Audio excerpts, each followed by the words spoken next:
The images we're seeing from neighborhoods in Jamaica in the aftermath of Hurricane Melissa reveal absolute destruction. Gates of homes immersed in murky waters, driveways and the roads beyond them invisible.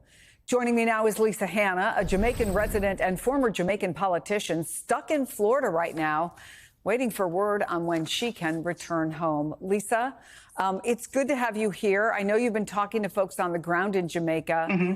What are you hearing? What are they telling you? And can you reach everybody you want to hear from?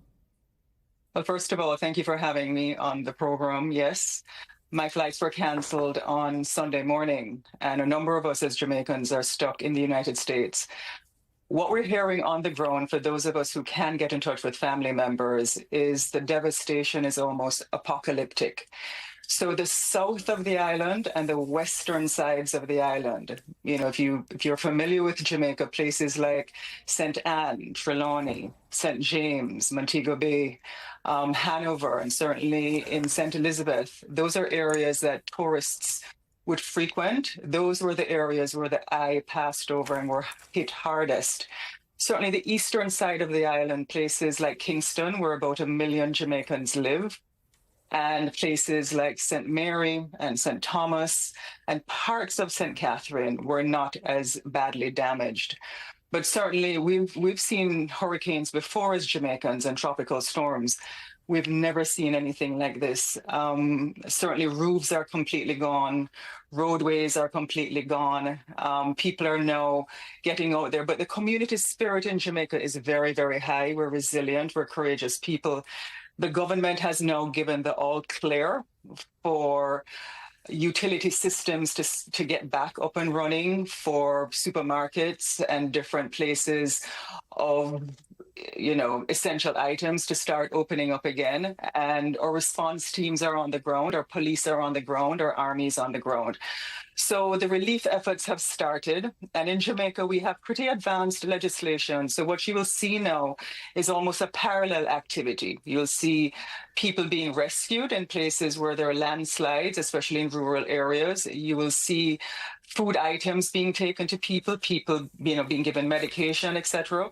And in tandem with that, you'll see the utility company starting to assess where they can turn electricity back on, and you'll see roads being cleared.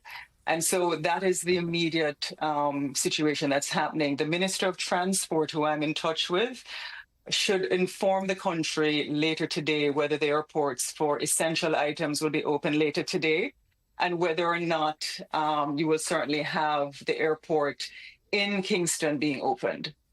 You sound confident, you sound determined, but I wonder emotionally, this is your home. What goes through your mind when you see some of the pictures? And again, these are not the worst hit areas. We were actually talking on the air the last hour to somebody who had been on the phone with a friend in St. Elizabeth, and they got cut off just as he was telling them that the water was coming through their roof. Listen, what are you even feeling right now? We haven't slept. I can tell you, those of us who are here have been on the phone all night together. My former constituency, which was the Member of Parliament for 18 years, I was helping 2 nights before the hurricane to still get zinc and plyboard and food to people. And I'm still in touch with them. The roofs are completely gone in some of those areas. There are communities that are decimated, and this is in St. Anne. There is a level of emotional fatigue that we feel, but as Jamaicans, we're resilient, and we rise to meet adversity. That's probably why you hear the determination in my voice, because we're not people that are bludgeoned into acquiescence by adversity. So yes, our spirits are a little down, but trust me, we're already on the road and we're helping. We're very compassionate people. And already the relief efforts have started from around the world, and our diaspora, you know, when things seemed intractable, the Jamaican diaspora rises, and we have very, very good relationships in the diplomatic community as well. So, yeah,